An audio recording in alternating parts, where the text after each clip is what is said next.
Hey everyone, welcome back to my YouTube channel. So today I'll be showing you guys how to make pizza, but not just any pizza with semolina flour. Yes, Nigerians, you can do more than just semo with okra with semolina flour, right? So we're going to use it and you see how I did it. It was quite nice and it was delicious as well.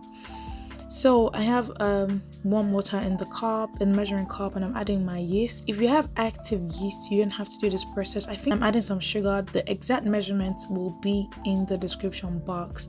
I just allowed this to sit for a while, for like 10 minutes, and I'm just showing you guys that.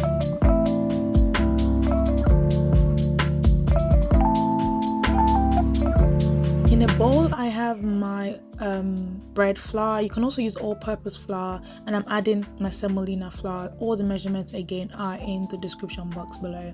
I just mixed that together. I'm going to add some salt and then some olive oil and also mix these together.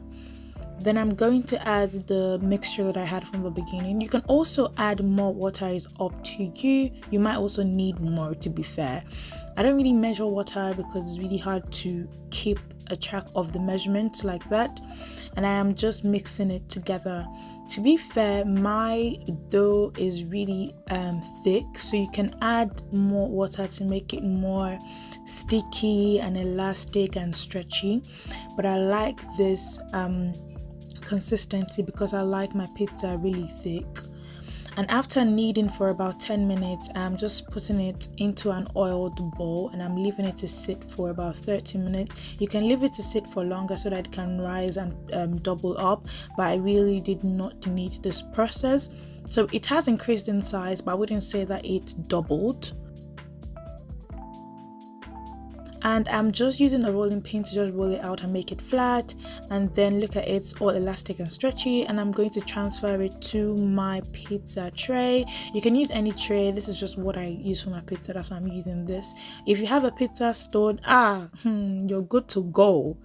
But yeah, I also added some semolina flour to the base. You can use baking paper just to prevent it from sticking. Even though the pizza pan is non-stick, it still kind of stuck to the pan, to be fair.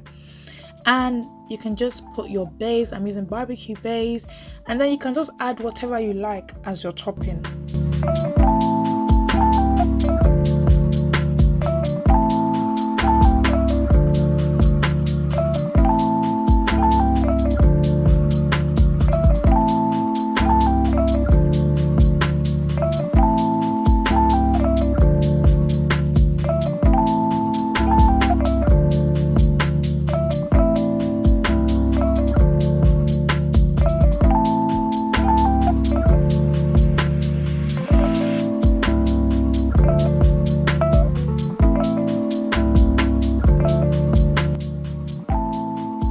So this is what the pizza looked like when it came out of the oven. I'm just showing you guys like a side view of it so you can see that it cooked through.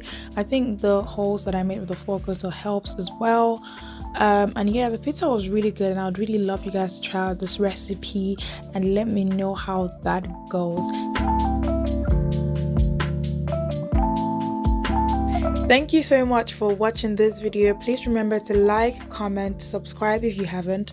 Also share this video with your family and friends, and I'll see you in my next one. Bye.